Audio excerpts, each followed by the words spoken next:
요한복음 9장 말씀 보도록 하겠습니다. 요한복음 9장입니다. 9장 6절 말씀부터 17절 말씀까지 보도록 하겠습니다. 신약성경 161페이지에 있습니다. 요한복음 9장 6절 말씀부터 이 말씀을 하시고 땅에 침을 뱉어 진흙을 이겨 그의 눈에 바르시고 이르시되 실로암 못에 가서 씻으라 하시니 실로암은 번역하면 보냄을 받았다는 뜻이라. 이에 가서 씻고 밝은 눈으로 왔더라. 이웃 사람들과 전에 그가 그리는 것을 보았던 사람들이 이르되 이는 앉아서 국을 하던 자가 아니냐. 어떤 사람은 그 사람이라 하며 어떤 사람은 아니라 그와 비슷하다 하거늘 자기 말은 내가 그라 하니 그들이 묻되 그러면 내 눈이 어떻게 떠졌느냐. 대답하되 예수라 하는 이 그 사람이 진흙을 이겨 내 눈에 바르고 나더러 실로암에 가서 씻으라 하기에 가서 씻었더니 보게 되었노라. 그들이 이르되 그가 어디 있느냐. 이르되 알지 못하노라 하니라. 그들이 전에 맹인되었던 사람을 데리고 바리새인들에게 갔더라. 예수께서 진흙을 이겨 눈을 뜨게 하신 날은 안식일이라. 그러므로 바리새인들도 그가 어떻게 보게 되었는지를 물으니 이르되 그 사람이 진흙을 내 눈에 바르매 내가 씻고 보나이다 하니 바리새인 중에 어떤 사람은 말하되 이 사람이 안식일을 지키지 아니하니 하나님께로부터 온 자가 아니라 하며 어떤 사람은 말하되 죄인으로서 어떻게 이러한 표적을 행하겠느냐 하며 그들 중에 분쟁이 있었더니 이에 맹인되었던 자에게 다시 묻되 그 사람이 내 눈을 뜨게 하였으니 너는 그를 어떠한 사람이라 하느냐. 대답하되 선지자니이다 하니 같이 말씀을 봤습니다.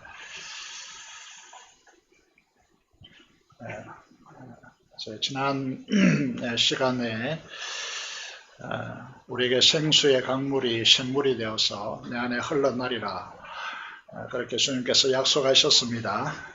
그러면 우리는 어떻게 해야 되는가? 이것이 우리 삶에 실현되기 위해서 우리에게 무엇이 필요한가? 라고는 부분을 살펴보기로 원합니다.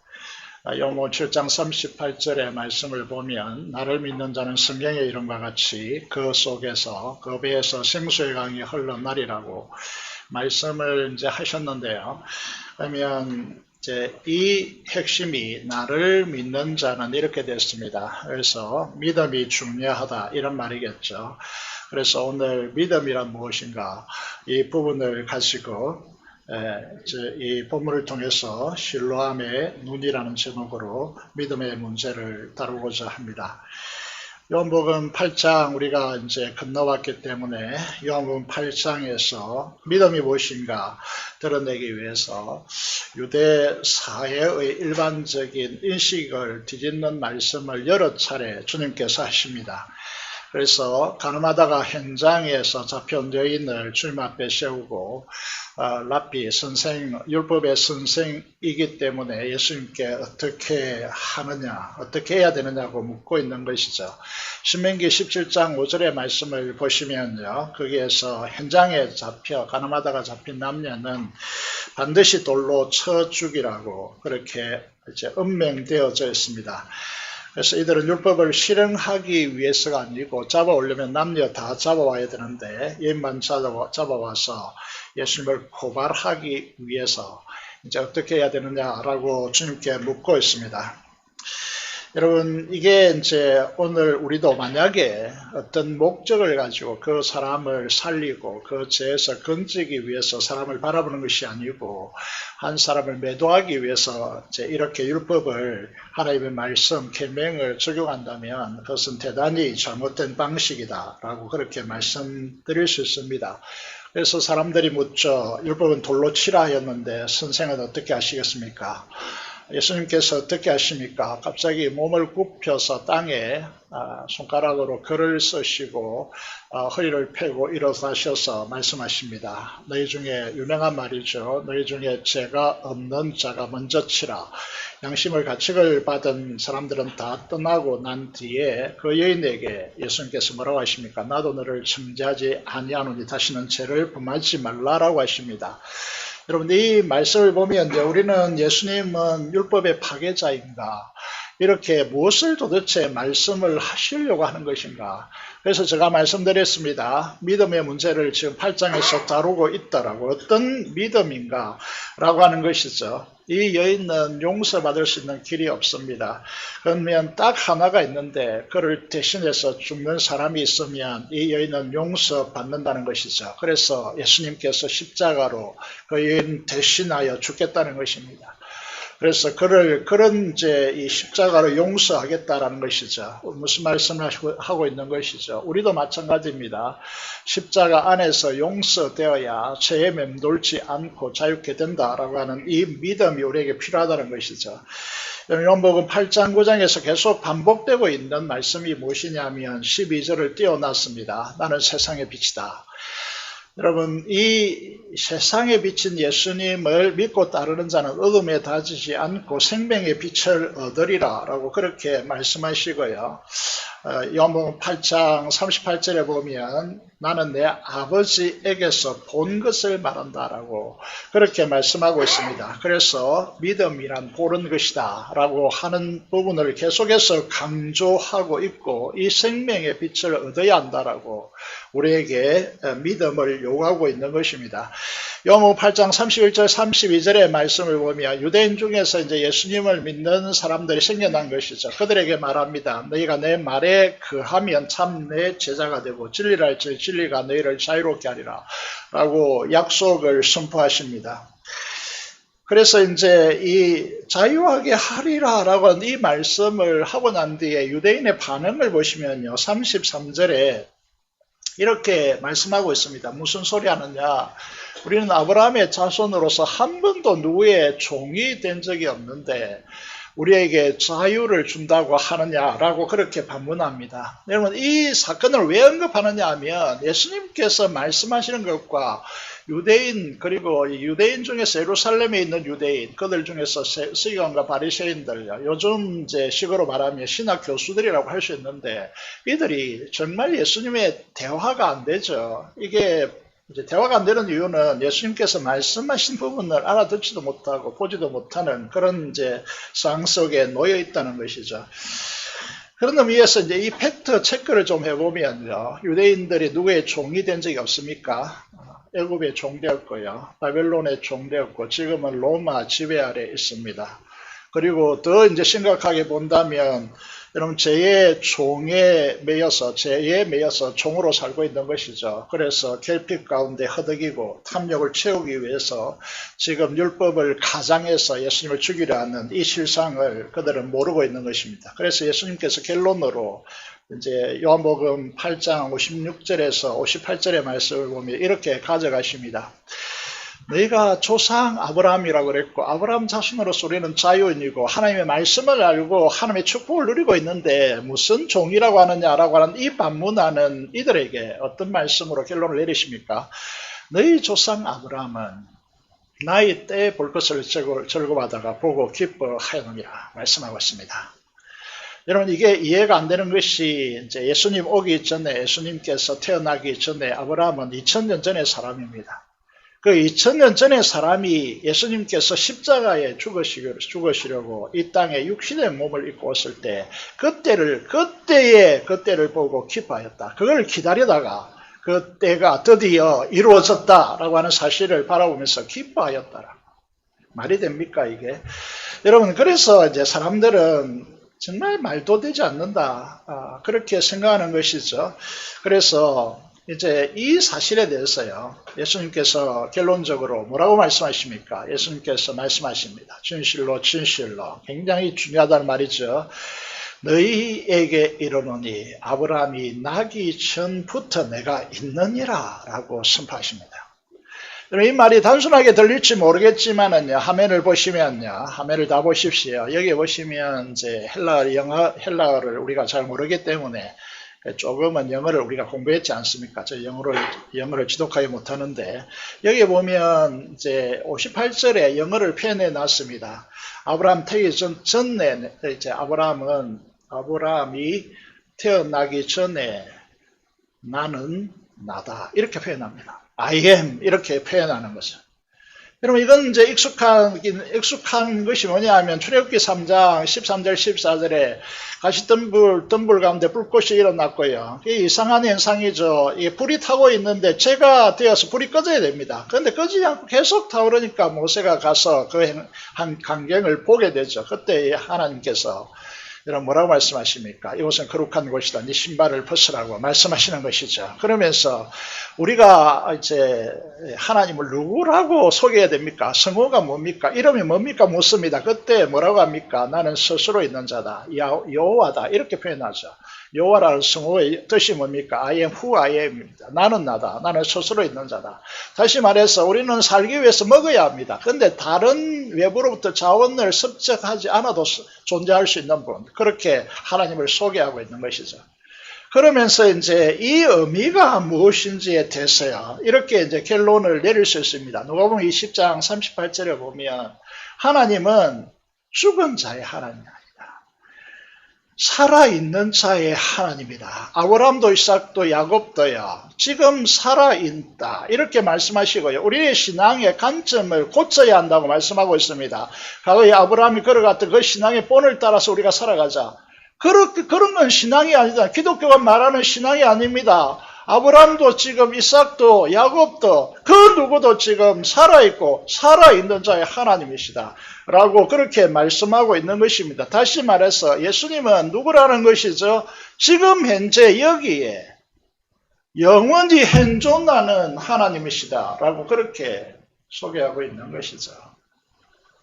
우리는 신앙이요. 우리가 이제 세상 속에서 이제 살아가다 보면 세상이 주는 이제 공부 속에서 학습되어 있죠. 조금 줄이시죠. 학습되어 있습니다. 그래서 이 사실에 대해서 우리는 이 하나님을 제대로 보지 못하는 것이죠. 그래서 예수님께서 이 사실을 말하는 것에 대해서 지금 율법의 대가들인 서기관과 바리새인 지도자들이요. 이 생각할 수가 없는, 알아듣지를 못하는 것이죠. 다시 말해서 눈 감고 있다는 것. 눈을 떠 있지만 보지 못하는 그런 자들이다라고 하는 것이죠. 그래서 말씀으로 이걸 진술하니까요. 알아듣지 못해서 삶의 실화를 가지고 이 중요한 믿음의 사실을 그들에게, 제 아들에게 말씀하시고자 하는 사건이 바로 맹인이 시각장애인 눈을 뜨는 사건을 통해서 이 믿음을 우리에게 가르쳐 주시는 것입니다. 그래서 오늘 본문을 통하여서 세 가지 질문을 던지고 여기에 대해서 답을 이제 찾음을 통하여서 하나님께서 주시고자 하는 이 믿음의 실제가 무엇인지 여러분과 함께 나누고자 하는 것입니다. 여러분 오늘 본문은 어떻게 시작되느냐라고 하면 예수님께서 이제 성전에서 가르치고 돌을 던져서 죽이려고 하니까 성전에서 나와서 여러분 이 구절을 보시면 강장을 거쳐서 이제 나오게 되어 있습니다. 그때 나오면서요. 누가 거기에 있습니까? 태어나면서부터 보지 못하는, 앞을 보지 못하는 시각장애인이 구걸을 하고 있었습니다.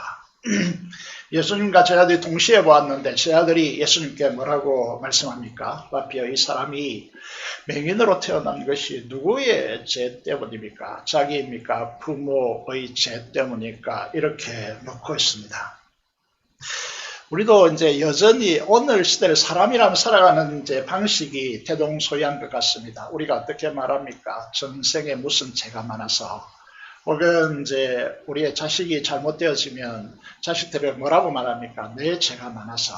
이렇게 이제 이야기하는 우리 부모 세대들, 요즘 뭐 그렇게 부모들이 그렇게 하지 않는지 모르겠지만은 어려서부터 많이 들은 이야기들이죠. 우리가 기억해야 될 것은 제 아들이 가지고 있는 이 시각요. 우리에게 현존하시는 지금 여기에 내 안에 현존하시는 지금 여기에 임하에 계신 하나님을 우리가 안다면 교회에서요. 이런 시각을 가지고 사람을 매도해서는 안 된다는 거죠. 그 사람이 어떤 문제를 안고 있든지 간에 그는 고쳐지고 변화될 수 있는 하나님의 능력이 우리에게 존재하고 있다는 시각을 가지고 그 사람을 바라보아야지 비판하고 비난하고 이런 시각을 가지고 성도들을 바라보면 안 된다는 거예요. 제 아들의 시각이 대단히 잘못되었다라고 말씀을 드리고 있는 것입니다. 예수님께서 뭐라고 말씀하십니까? 이건 누구의 죄 때문이 아니다. 누구의 죄 때문이 아니다. 그에게서 하나님이 하시는 일을 나타내고자 하십니다. 아멘. 여러분, 현실을 외면하십니까? 예수님의 현실을 직시하십니다. 그런데 그를 통해 일어날 하나님의 역사를 기대함으로 일어날 이 역사를 바라봄으로써 이 사건, 이 시각장애인을 바라보고 있다는 것이죠. 그래서 우리는 이 찬양을 이제 부르려고 노력을 하기 시작했는데 주님의 시선이라고 하는 찬양이 있습니다. 가사를 보면 우리 인생에 이제 의미가 투영되었습니다. 우리의 인생은 탄식과 고통의 인생이죠. 한숨 나는 인생입니다. 아무리 겉으로 그렇지 않는다 할지라도 사람들에게 보일라 할지라도요. 내면은 그렇지 않죠. 반복된 실패 속에서 좌절하고 낙심하는 사람들을 바라보는 사람들의 시선이 어떤 것이죠. 더욱 죄의식 속으로 몰아넣고 상처난 곳에 소금을 뿌리고야 더 악화시키고 감당할 수 없는 사람들에게 채용을 가중시키는 이 사회 속에서 우리는 살아가고 있습니다. 이 맹인을 바라보시며 주님은 어떻게 말씀하십니까? 주님의 시선은 어떤 것입니까? 한숨의 세상 속에서 반복된 실패 속에서 우리가 지쳐가고 있습니다. 내 마음속에 소망이 탄식의 눈물로 바뀌어서 조각조각 나서 사라져버리는 마음의 아픔을 가지고 있습니다. 바로 그 절망의 때 영원한 형제가 되시는 주님께서 내 곁에 다가와서 나를 주목하여 보시죠. 그리고 주님의 따뜻한 손길로 상처된 내 마음을 어루만지시죠. 그리고 말씀하십니다. 십자가의 사랑으로 내가 이렇게 너를 사랑한단다. 이 말씀을 들을 때 우리 마음속에 치유가 일어납니다. 회복이 일어납니다. 주의 사랑이 우리를 새로운 하늘의 삶을 살게 하는 새로운 길을 열어주십니다. 그래서 주님의 시선 나를 비추시고 상처난 내 마음 만지시네. 말씀하시고 회복해 하시네. 주의 사랑이 나를 다시 살게 하네. 지금 이곳에서 영원한 현재가 되시는 주님을 지금 이곳에서 바라봅니다. 이게 우리의 믿음이지 않습니까? 이게 우리를 향한 주님의 시선이에요. 사람의 시선 때문에 여러분 아파하지 마십시오. 우리를 바라보는 주님의 시선이 있기 때문이죠. 여러분, 이 사실을 우리에게 보이시기 위해서 오늘 우리가 생각할 때 지극히 상식적이지 않는 일을 주님께서 실행하십니다. 6절을 보시면요. 우리는 지금 무엇을 점검하고 있느냐 하면 방향성을 잃지 않기 위해서 믿음을 점검하고 있습니다. 주님이 병자를 치유하시거나 귀신을 쫓아내실 때, 심지어 죽은 자를 살리실 때 어떻게 하셨습니까? 심지어 그 현장에 가지도 않고 멀리 있어서 명령하셨습니다. 그리고 지금까지 끝에야 이 죽은 자, 이 간을 만지시기까지 하셨습니다. 그런데 오늘 본문에 보면 이 시각장애인을 향하여서 어떻게 하고 있습니까? 땅에 침을 뱉습니다. 진흙을 이기십니다. 그리고 앞을 보지 못하는 이 시각장애인 눈에 바르십니다. 왜 이렇게 하실까요? 왜 이렇게 하셨을까요? 전능하신 창조주이신 주님이 하지 않아도 명령만 해도 병이 고쳐지고 죽은 자가 살아나는데 왜 이렇게 이상한 행동을 하시는 걸까요? 왜 이렇게 말씀드리냐면 이 사건이 단순한 사건이 아니라는 것입니다. 너무나 중요한 사건이라는 것입니다. 우리의 믿음에 너무나도 중요한 사건이라고 하는 것입니다. 신적인 존재가 흙을 사용하여서 흙을 만진 사건은 성경에 2번밖에 딱 나타나지 않습니다. 그 한 사건이 어디죠? 창세기 2장 7절입니다. 여러분, 여호와 하나님이 땅에 흙으로 사람을 지으시고 사람을 흙으로 만드셨습니다. 하나님의 손으로 그 흙을 빚으셨습니다. 여러분, 천지를 창조했을 때 말씀으로 하늘과 땅, 지구를 창조하셨습니다. 그리고 그 빛도 지구촌에 빛이 전혀 없었는데 그 빛을 이동시켜 말 한마디로 끝났습니다. 짐승도 이 생명체도 생물체도 다 말씀으로 창조하시고 말씀으로 끝내셨습니다. 그런데 사람을 창조하실 때 어떻게 하셨습니까? 주님의 손으로 흙으로 빚으셨습니다. 그리고 그 입을 대어서 그 코에 생기를 불어넣으셨습니다. 이 창조의 역사가 이곳에 실행되고 있는 것입니다.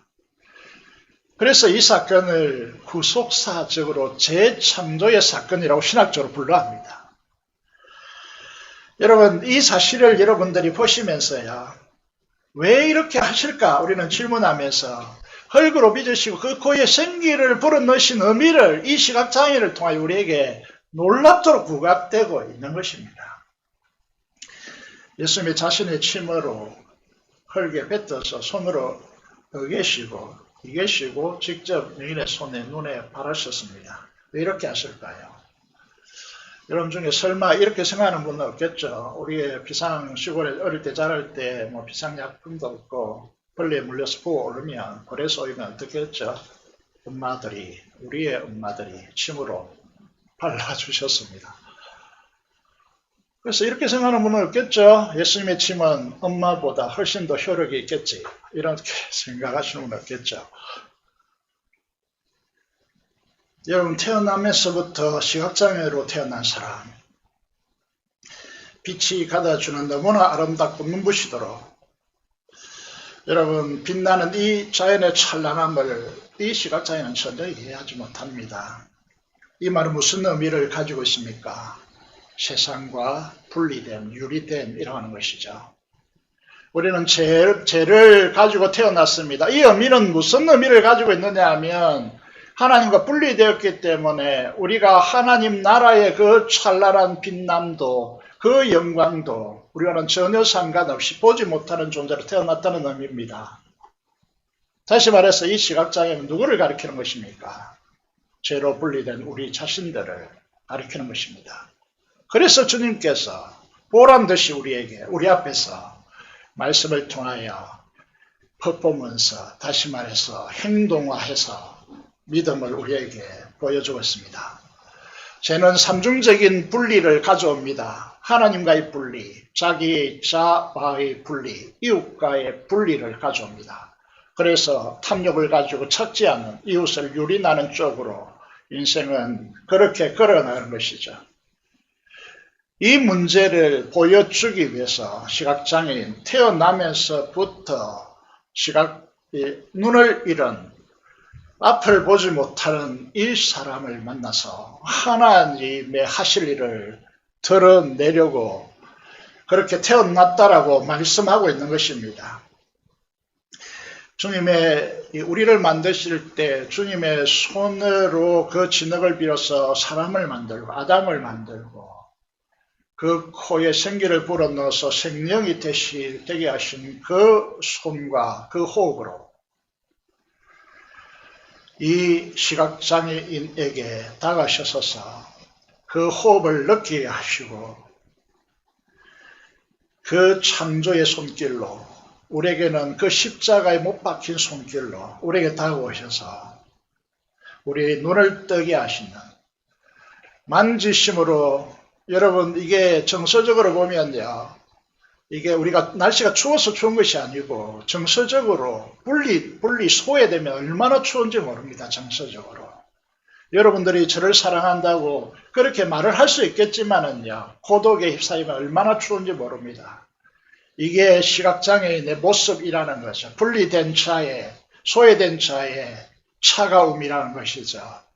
주님의 따뜻한 손길로 그의 눈을 만지심으로 여러분 그의 체온을 영적 체온을 느끼게 하시는 주님의 따뜻한 피 흘린 손을 우리가 생각해야만 하는 것이죠.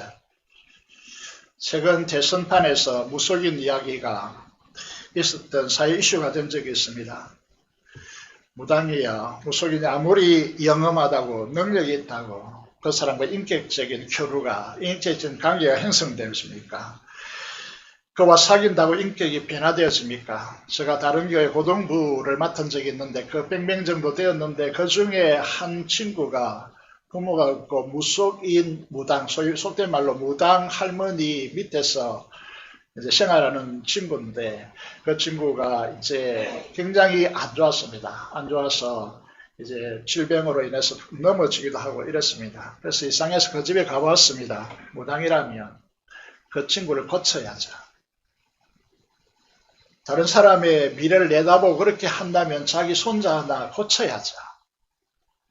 여러분, 그런 이제 피폐한 삶을 보게 되는 것이죠. 능력이 있다고 그렇게 되지 않습니다. 우리의 만남이 그런 의미에서 중요하죠. 왜 예수님께서 이렇게 하시는가 라고 하는 이 부분요. 인생의 변화와 진정한 행복을 누리려면 인격 대 인격이 진정을 가지고 만나야 변화가 됩니다. 행복해진다는 것이죠. 인격적인 만남과 인격적인 사귐과 인격적인 관계가 있어야 합니다. 말이 많다고, 대화를 많이 한다고, 많이 가졌다고 심화되고 변화되고 인격이 성숙해지는 것이 아닙니다. 오히려 사랑과 신뢰 속에서만 싹이 트고 뿌리를 내리고, 그런 의미에서 예수님을 인격적으로 만나야 믿음이 형성되어지고 믿음의 눈이 떠여지고 참다운 인격이 형성되는 것이죠. 창조주의 손으로 직접 진흙을 이겨 눈에 바르며 실로암에 가서 씻어라 하는 주님의 이 사랑의 음성, 이 시각장애의 인격을 깊이 만나시고 차가웠던 그 인격을 녹아내리고 사랑으로 따뜻하게 그 온도를 높여주는 것이죠. 창조주 주님의 그 수고로움과 그 따뜻한 손길로 전해지는 하늘의 이 체온, 사랑의 음성이 어우러져서 주님의 인격과 이 시각장애인의 인격이 터치되어지는 만나는 놀라운 기적의 역사가 이 안에서 일어나고 있는 것이죠. 이제 창조주 하나님이신 그 주님의 능력의 손길, 그 십자가에 못 박히신 그 손길, 그 주님의 사랑의 손으로 우리에게 다가와서 우리가 만나기를 원하고 우리의 목숨 주어서 지옥의 형벌을 받으시고 우리 죄를 사하시고 우리 죄의 지배에서 자유케 하신 그 사랑의 주님의 손으로 우리를 안아주시고 인격적으로 만나주시는 것이죠. 이것이 믿음의 세계입니다. 믿습니까? 주님을 믿으셔야 합니다. 영원한 현재이신 주님은 용 8장을 통해서 이 한글, 이 로마서 8장 전체가 이거를 강조하고 있습니다. 주님은 과거에 우리를 위해 십자가에 죽으시고 부활하신 과거의 주님이 아니고 지금 현재 여기에 현존하시는 주님을 강조하고 있습니다. 그분을 인격적으로 만나서 우리가 때때로 이 인생 가운데 바라보는 언덕에 홀로 서 있는 듯한 그런 감정의 언덕에 오를 그때 주님은 그 오셔서 우리를 만나주시는 분이심을 우리가 기억해야 됩니다. 우리 인생이 고달퍼지는 이유는 정서적으로의 가장 약한 부분이 있기 때문이죠. 사탄은 언제나 그것으로 치고 들어옵니다. 그래서 우리 인생을 유린하죠. 주님은 그 약한 부분으로 다가오셔서 그분의 손을 내미시고 오른만지시고 우리 인격 안으로 깊이 들어오시는 분, 그분이 우리 주 예수 그리스도이십니다. 주님 우리에게 너의 아픔과 고통과 외로움과 너의 좌절과 너의 배척당함을 아신다고 말씀하시는 분이십니다. 주님은 그곳에 깊이 다가오셔서 어루만지시고 사랑으로 우리를 덮으시고 치유하시는 분이십니다. 이게 시각장애인에게 오셔서 눈을 어루만지시는 주님의 모습입니다. 내가 너와 사귀기를 원한다. 내가 너 안에 들어가기를 원한다. 너와 더불어 살기를 원한다. 라고 하는 것입니다.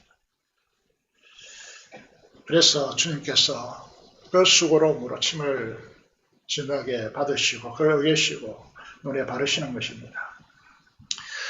제가 이 설교를 준비하면서 주님을 인격적으로 만났던 때를 추억해 봤습니다. 마산으로 가는 차를 운전하고 있었는데 참 사고가 날 만큼 쏟아지는 주체할 수 없는 눈물로 운전을 제대로 할 수 없을 정도로 차 안에서 주님을 만나 주님에게 이 찬양을 끊임없이 불렀던 기억이 생생합니다. 주님과 같이 내 마음 만지시는 분은 없네. 어느 누구도 여러분 가장 가까이 여러분을 사랑하는 그 어느 누구도 여러분 마음은 만질 수 없습니다. 오직 주님만이 가능한 것입니다. 오랜 세월 동안 난 알았네. 내겐 주밖에 없네. 주 자비, 주 손길 치료하네. 고통받는 자녀 품으신 후에 주밖에 없네. 이 찬양을 반복해서 부르면서 주님의 은혜에 감개 눈물 흘렸던 기억이 납니다. 여러분에게도 이런 주님이 여러분 안에 있음을 기억하시고 외로울 때, 고통스러울 때 그 주님께 나아가서 그 손길을 느끼시는 은혜가 있기를 바랍니다. 두 번째 질문이 뭔가 하면 왜 실로암인가? 왜 실로암에 가서 씻으라 하는가? 여러분 이 화면을 보시면요, 실로암의 위치가 소개되고 있습니다. 제가 이제 요한복음을 공부하면서 추적하는 것은 예수님께서 어디에서 이 시각장애인을 만났는가? 저는 이제 성전 바로 앞에 광장이라고 저는 생각합니다. 거기에서 실로암까지의 거리는요, 오른쪽 지도를 통해서 실로암은 다윗성 밖에 있습니다. 그 속에 이제 이 골짜기도 있고요. 그래서 실로암에 가는 길이 결코 평탄치 않습니다. 고도를 보시면요, 높낮이가 굉장하다는 사실을 이제 고도를 통해서 확인할 수 있습니다. 그리고 그 실로암이라고 하는 것은 히스기야 시대 때, 그 아버지 때부터 이제 파기 시작했는데, 실로암 시대 때 완성한 것이죠. 밖에 있는 기온섬에서 수평으로 터널을 뚫어서 이 실로암까지 끌고 들어온 것입니다. 그래서 거기에 물이 이제 고이는 곳이죠. 그래서 이제 소개했지만은 이 초막절에 이 실로암에서 물을 떠와서 이렇게 성전에 부음으로써 생수의 강이 흘러나리라고 했습니다. 이 실로암 뜻이 무엇입니까? 요한복음 9장 7절의 말씀을 보시면요, 사도 요한이 이렇게 우리에게 해석하여 이 실로암을 바라보는 시각을 가지도록 하십니다. 그게 뭐죠? 보냄받았다는 뜻입니다. 보냄받은 자, 보냄받았다. 이거는 이제 이중으로 걸쳐져 있습니다. 하나는 예수님께서 아버지 하나님으로부터 이 세상에 보냄받은 자입니다. 그리고 예수님은 우리에게 성령 하나님을 우리 마음 가운데 보내셨습니다. 이 두 가지가 있어야 눈이 떠여집니다. 하나님의 나라를 봅니다. 여러분, 예수 그리스도를 보고 만날 수 있습니다. 그래서 이 사실이 너무나 중요하기 때문에 여러분, 사도 바울은 이 사실을 분명하게 이해하고 우리에게 보여주고 있다는 것이죠. 여러분, 이제 고린도전서 2장 9절 10절의 말씀을 보면요, 이렇게 자기를 사랑하여 준비한 모든 것, 대표적으로 우리는 이걸 포괄해서 뭐라고 말합니까? 영생과 풍성한 하나님의 나라, 어와 평강과 희락이 넘치는 하나님의 나라, 이걸 생수의 강이 흐르는 하나님의 나라라고 했습니다. 이것은요, 우리 육신의 눈으로 보지 못합니다. 귀로 듣지 못합니다. 사람이 공부하여 궁구한다고 해서 이것을 발견하지 못합니다. 보이십니까? 오직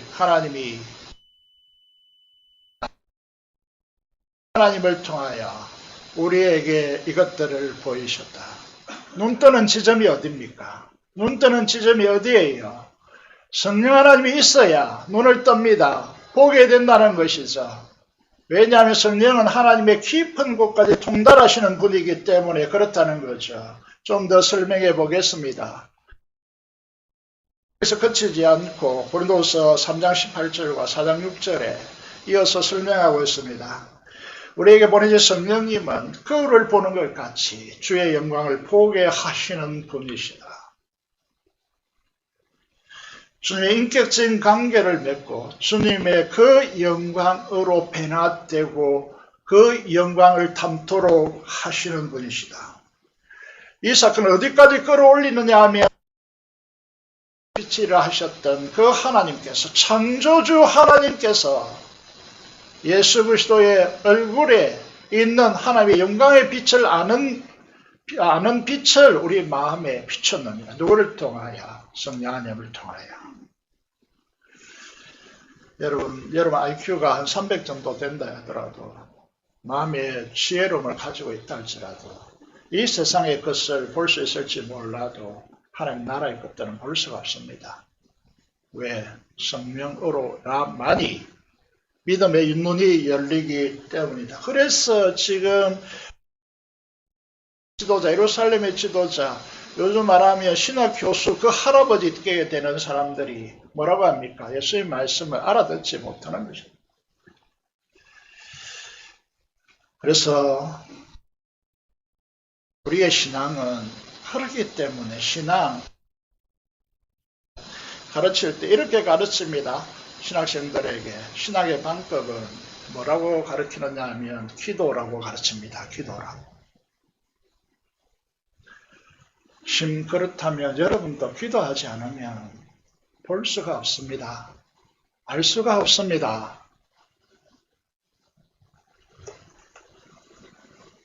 여러분 안에 성령 하나님의 역사로 인하여 눈이 떠여지는 역사가 일어나기를 소원합니다. 그래야 여러분 하나님 나라를 보아야 합니다. 하나님 나라를 보아야 믿음이라는 것이 무엇인지 알게 되어지는 것이죠. 세 번째 질문. 왜 하필 안식일에 이 사건을 주님은 일으키는가? 라고 하는 것입니다. 안식일을 범하면 어떻게 되어지는가? 라고 하는 것이죠. 이 지덕을 이겨서 눈을 뜨게 한 날이 안식일이라 이렇게 되었습니다.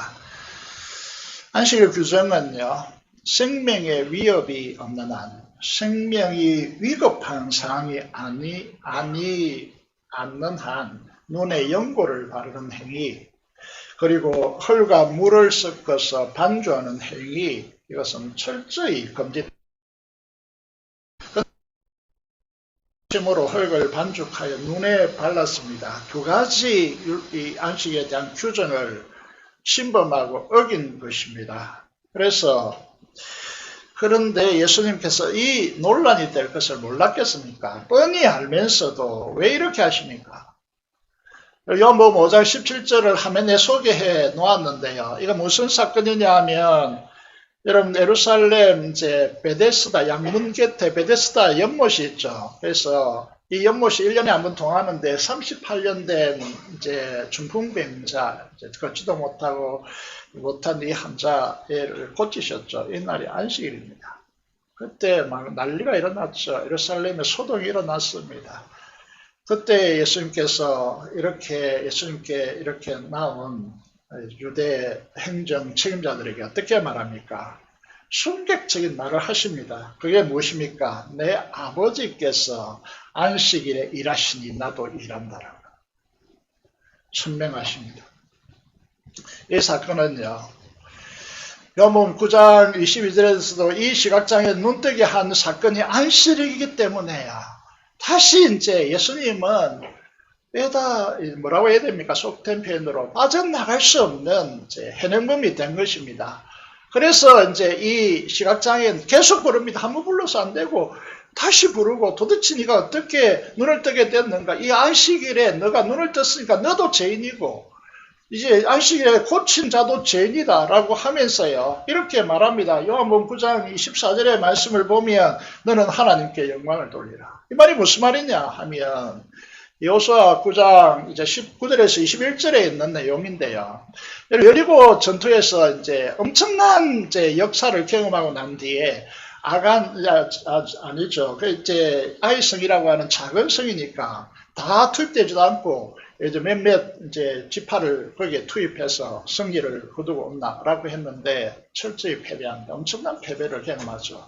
누구 때문에 이게 패배했다고 드러납니까? 아간의 죄 때문에. 아간이 이제 여리고성에서 어떻게 했죠? 이렇게 고백하러 가니까 참으로 나는 이스라엘을 하는 여호와께 범죄하여 노력한 물건 중에 시날산의 아름다운 외투 한 벌과 굉장히 값진 옷인 것 같습니다. 은 200세겔과 200에는 연봉입니다. 1년치 연봉과 50세겔 되는 금덩어리 하나를 보고 탐대가 가졌나이다. 보소서 이제 그 물건들을 내 장막 가운 땅속에 멈췄는데 그 은은 그 밑에 있나이다. 이렇게 고백하게 되었습니다. 그래서 이제 이 사건을 통하여서 영광을 돌리라 이 말은 무슨 말이죠? 네가 안식일에 죄를 범한 중범죄이다. 이 고백하라는 것이고 또 하나는 그렇게 안식일을 범하면서 너를 고쳐준 자도 죄인이다라고 고백하라는 거죠. 거부하니까 어떻게 합니까? 그 부모가 출고당할까봐 이제 무수했다 그랬죠. 그래서 이제 거부하는 거부하자 이들이 어떻게 합니까? 눈뜬 맹인되었던 이 자를 출교하고 파문시켜버립니다. 파문이라는 것은요, 이게 어떤 의미를 가졌냐면, 이전에는 장님이었을 때는, 시각장애였을 때는 사람들이 오고 가는 길에서 구걸하면서 살 수 있었습니다. 그런데요, 파문되면 어떻게 되느냐? 그것마저도 못하는 그런 상황이 되어버린 것이죠. 이 사실을 보면서요, 오늘 우리를 생각해 볼 필요가 있습니다. 우리에게도 조직을 갖추었습니다. 그 조직에 대한 실행 규칙을 잘 정리하고자 합니다. 그런데 생명이 태어나지 않는다면, 생명의 회복이 없다면 유대사회와 뭐가 다르다는 것입니다. 죽은 종교라는 것이죠. 교회는 이 실로암 사건이 끊임없이 일어나야 합니다. 재시선받아 거룩하게 되고 영적 눈이 떠여서 주님을 인격적으로 만나고 의와 평강과 희락이 넘치는 하나님의 나라가 성령 충만함으로 흘러내리는 곳이 되어야 합니다. 그런데 우리가 오늘 위기를 느끼는 것이, 교회는 세상 사람들이 말합니다. 자기들끼리 즐겁고 노는 유람선이라고. 파도에 휩쓸려 죽어가는 생명을 살리는 구조선이어야 할 교회가 유람선으로 변질되었다라고 우리는 신뢰함을 기억해야 합니다. 하늘로부터 보냄받은 예수님, 아버지와 주님으로부터 보냄받은 성령 하나님, 그 하나님으로 우리는 눈을 뜬 자들입니다. 우리는 여전히 실로암이어야 하는 이유는, 우리도 주님을 대신하여 이 세상에 생명을 구하라고 보냄받은 실로암들이기 때문에 우리는 실로암이어야 한다는 것이죠.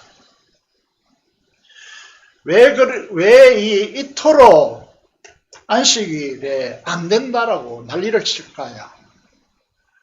여러분, 안식일은 무엇을 하지 않기 위해서 존재하는 것이 아닙니다.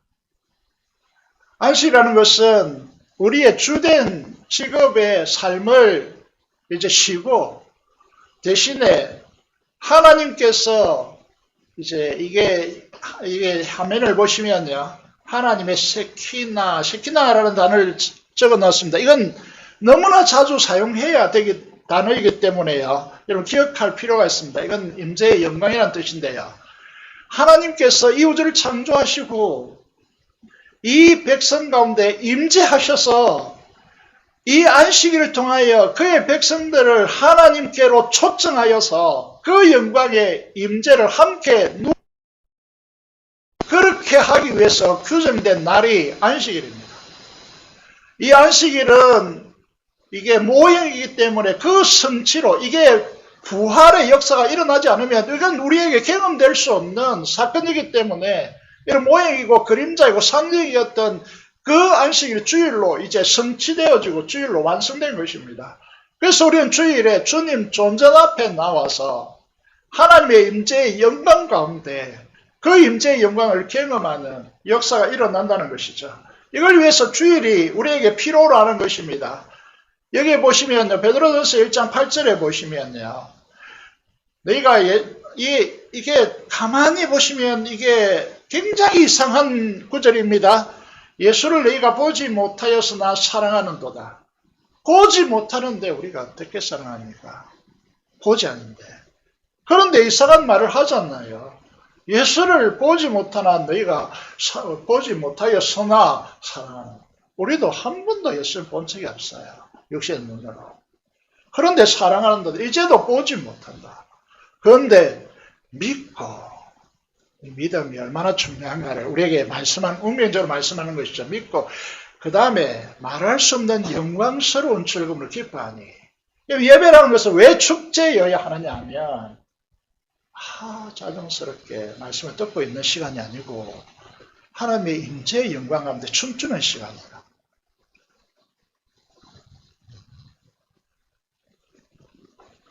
여러분, 코로나19를 통해서 사탄이 노린 노림수가 있다고 저는 생각합니다. 그래서 우리는 많은 분들이 막 저에게 항의하고 왜 예배를 드렸냐고 막 찾아오고 뭐 전달을 했지만 저는 끄떡도 안 하고 버텼습니다. 왜 그렇습니까? 교회가 교회다워야 한다는 이 문제요. 이게 문제에 대해서 우리가 아직 잘 모르기 때문에 교회는 모임입니다. 모임 속에 초월의 하나님께서 우리에게 임재하는 것이죠. 여러분 우리가 혼자 예배를 그냥 드리고 있다라고 그는 진정한 의미에서 예배가 해준 우리 공동체가 드리는 예배가 될 수 없습니다. 왜냐하면 이 문제 때문입니다. 우리에게 임재하신 하나님의 세키나 영광 초월의 하나님께서 우리 해준 가운데 임하시는 영광의 임재를 경험하는 것은 우리가 모여서 예배드리는 공간밖에 없기 때문에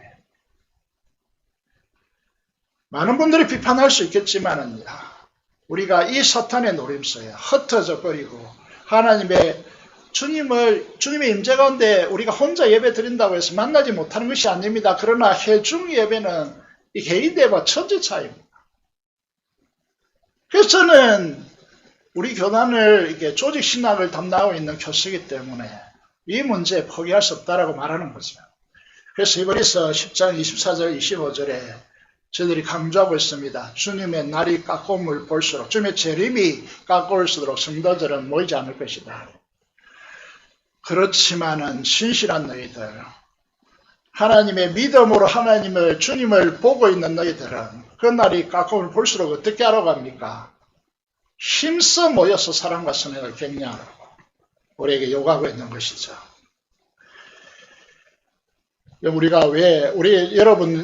우리가 지금 이 시각을 읽는다면 상상이나 해보신 적이 있습니까? 여러분 시각을 읽는다. 상상을 본 적이 있습니까? 왜 보려고 하십니까? 그런데 더 중요한 것은 우리 영적인 시각을 읽는다면 하나님의 나라가 전혀 나에게 감이 잡히지 않고 목사님 아무리 말씀해 보세요. 나에게는 별로 살아가는데 무슨 그게 도움이 됩니까? 이렇게 말할지도 모르죠. 왜? 하나님 나라를 보지 못하면 이런 아무리 바리새인 신학교 할아버지 교수라도요. 이 주님의 말씀을 전혀 못 알아듣죠. 그래서 제가 이제 화면을 준비했습니다. 위에 그림을 보시고 밑에 그림을 보시면 좀 도움이 될까 싶어서 이 그림은 어떤 그림이죠? 2차 대전 때 중국 오지에 있었던 이제 믿음의 사람이 너무 힘드니까 2차 대전 상황이 힘드니까 버티기가 힘들잖아요. 그래서 주님께 기도합니다. 주님 정말 죽겠습니다. 주님이 살아계시다라고 하는 증거를 한 번만 보여주십시오. 그럼 내가 믿고 견딜 수 있겠습니다. 기도하게 된 거죠. 그때 내면에 소리가 들립니다. 어떤 소리가 들리는가 하면 사진을 찍어라. 그래서 보니까 눈이 왔는데 검은 부분은 녹아내린 것입니다. 그래서 추했죠. 찍기 싫었습니다. 사진사가 이게 아름다운 화면을 담아야지 이게 추하게 얼룩진 이 화면을 담기 싫잖아요. 그래서 담았습니다. 마음의 소리 때문에. 그래서 사진관에 가서 인화하니까 이 그림이 나왔습니다. 보이십니까? 약전사식으로 제가 하겠습니다. 믿음이 좋은 자는 보일 것이고 믿음이 보이십니까? 믿음이 좋은 분들입니다. 제가 이게 농담입니다. 그죠? 시각, 공간적 감각이 있는 분들은 보이고 그렇지 않는 분들은 보이지 않을 건데요. 여러분 이렇게 나타나서 이 예수님이 살아계시다고 막 믿고 신앙생활하는 믿음이 좋은 것 같죠? 믿음이 저 밑에 있는 사람들입니다.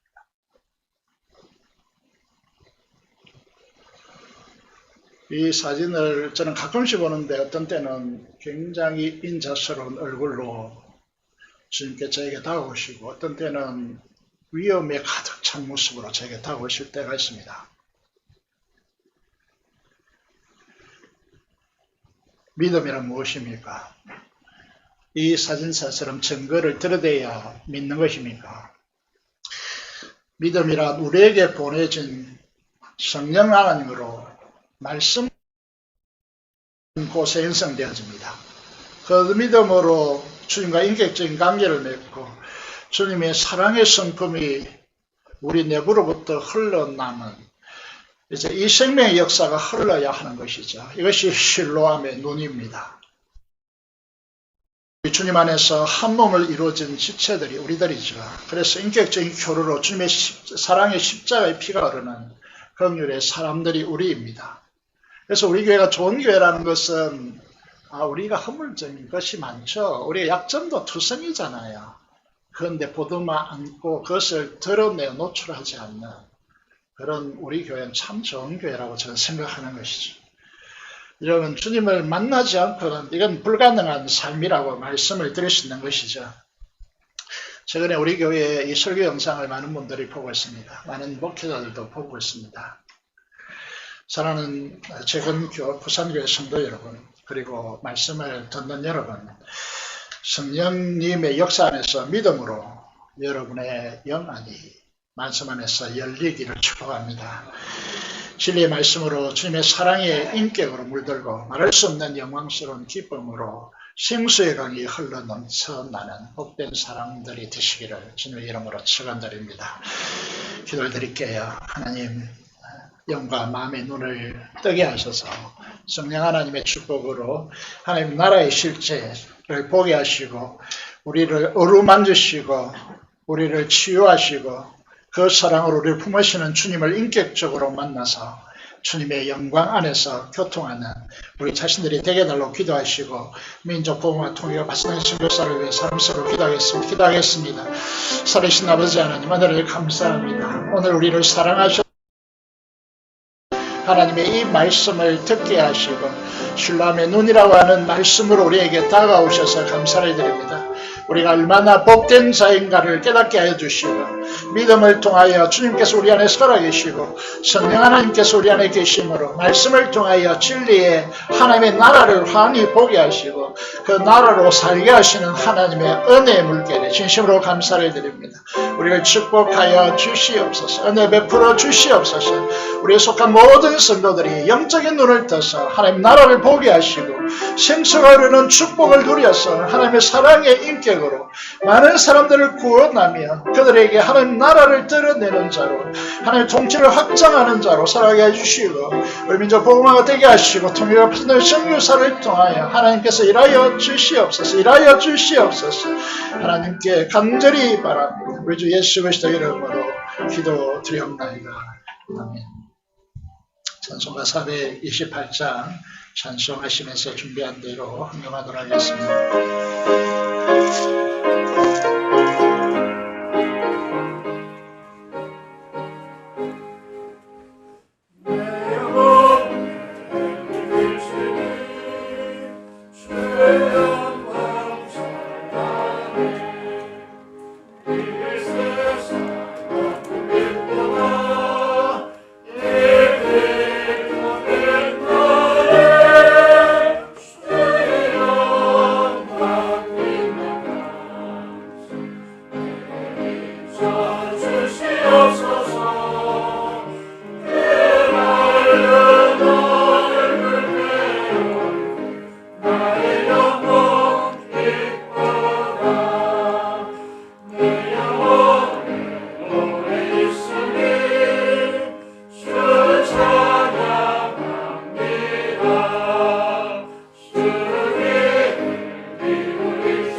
우리를 만나 주시고 우리 속에 들어오셔서 우리와 한 몸 되게 하시고 연합하여 주님으로 더불어 살며 주님으로 말미암아 삼는 이 축복 우리에게 부어주심을 감사합니다. 성령 충만함으로 하나님과 그 하나님 나라의 실체를 보게 하시고 알게 하시고 그 나라를 누리게 부족함이 없도록 역사하여 주시옵소서.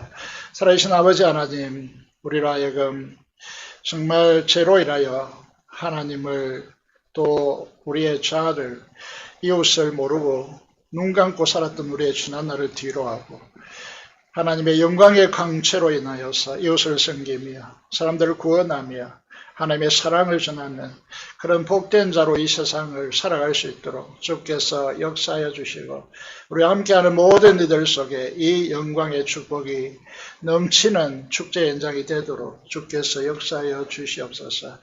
주령음과 11조 목적 응음을 들에게 두 손 들어 축복하여 주시고 그 믿음을 하나님께서 보시고 반드시 보상하시겠다고 상 주시겠다고 아버지 하나님 약속하신 대로 부으시겠다고 하시는 없도록 역사하여 주시고 생업터전과 아버지 하나님의 학교와 직장 위에 하나님께서 두 손 들어 축복하여 주시고 하시는 모든 일들이 하나님의 함께 하시는 능력으로 아버지 풍성함이 넘치도록 역사하여 주옵소서. 감사를 드리는 많은 주의 자녀들의 이 감사를 기억하시고 감사로 제사 드린 자를 하나님께서 복되게 하시겠다라고 그렇게 약속하신 대로 하나님 그 기도에 응답하시고 하나님의 축복의 역사가 넘치도록